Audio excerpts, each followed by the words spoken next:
Hi, thanks for stopping by this video. Today we're going to take a look at the brand new MOTU M2 audio interface.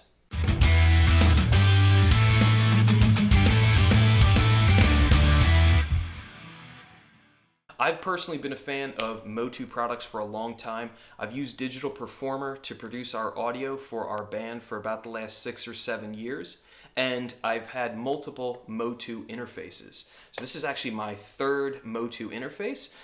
With my cover band, High Five, we happen to use a MOTU Ultralight Mark III. It's a little bit of a slightly older interface, but I really like the way that works for our live sound rig. That interface has worked great for years. It's been on the road in a hot and cold trailer, bounced all up and down the East Coast for the last 4 years, and it's performed remarkably well. I recently decided that I wanted to check out the M2, and I happen to have some Amazon gift cards laying around, so it kind of helped drive down the price of what is already a very affordable unit. It's around $170 new. In a couple years, I have a feeling these are going to be really cheap secondhand on eBay or Reverb. With this particular unit, it's got a great looking LCD screen that shows both your in and out monitors. There's plenty of resolution to be able to really see how high and low your levels are.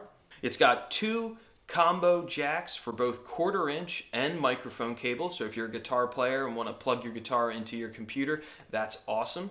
Two very nice knobs. The quality of these knobs are really nice. They're actually better quality. They feel more sturdy than my older MOTU Ultralight Mark IIIs that I have. A monitor button and 48-volt phantom power, separate switches. The monitor is really cool, so it gives you the ability to listen basically latency free directly off of the interface without having to do any extra software messing around. This is really cool feature, especially if you're going to be recording some vocals. Just hit that monitor button, crank your headphone, and then mix the level in your DAW real quick, and you're going to be able to get a great, basically monitoring reference real quick as you're recording. So I think that's really cool. And there happens to be separate 48-volt switches for each channel. So ribbon microphones are a kind of microphone that is damaged by phantom power. So if you want to be using, let's say, a ribbon mic on one source and then maybe like a regular old condenser mic or like a just dynamic mic,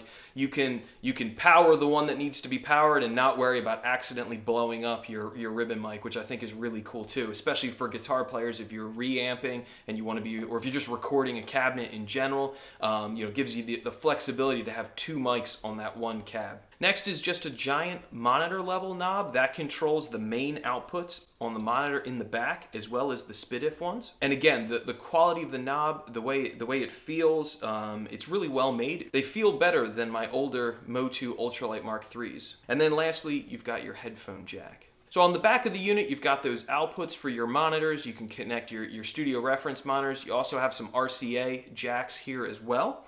And then you've got MIDI in and out. A power switch, which is really cool. I love that they included that. You can just flip off and turn off the interface real quick when you're not going to be using it. And then lastly, it's bus powered by a USB-C cable. Now the cable that it comes with connects to your regular standard, I think it's USB-A, your standard's kind of rectangle block size. So, works great with my older, I have a 2010 Mac Pro that I use for all of my productions. So I'm going to be using a blue baby bottle microphone to record an acoustic guitar with this. I'm not much of a vocalist, so I'm not going to sing at you.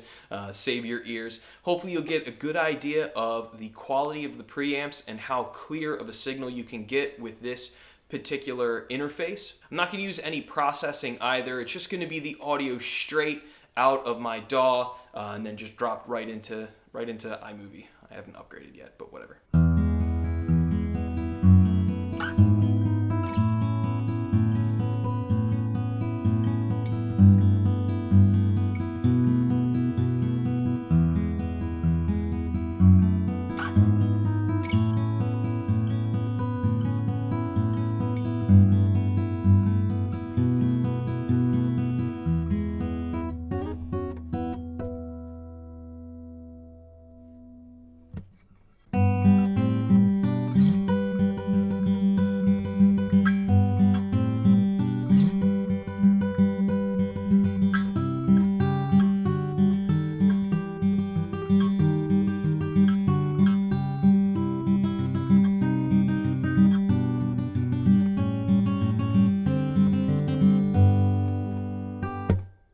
All right, real quick, giving you an idea of what the baby bottle sounds like on some voice. Like I said, I'm not going to sing and torture you that way. I think this mic sounds fantastic, especially for modern vocals. The closer you get to the microphone, the more low end you're going to have on your voice. And if you back up a little bit more, you're going to have less and less of that, what's called the proximity effect. So that's a cool thing to play around with as a vocalist or even as a podcaster, to play around with the different effects you can get or just, depend on the tone that you're going for by getting closer or further away from the microphone.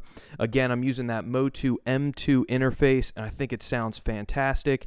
I love the way this microphone sounds on all those different sources. So thank you for watching this video. Hopefully you got something out of it. Please hit like and subscribe. That helps the channel continue to grow, all that YouTube nonsense. And check out all of our other audio production videos that we have on our channel, both hardware and software videos breaking down different products. Thanks. Take it easy.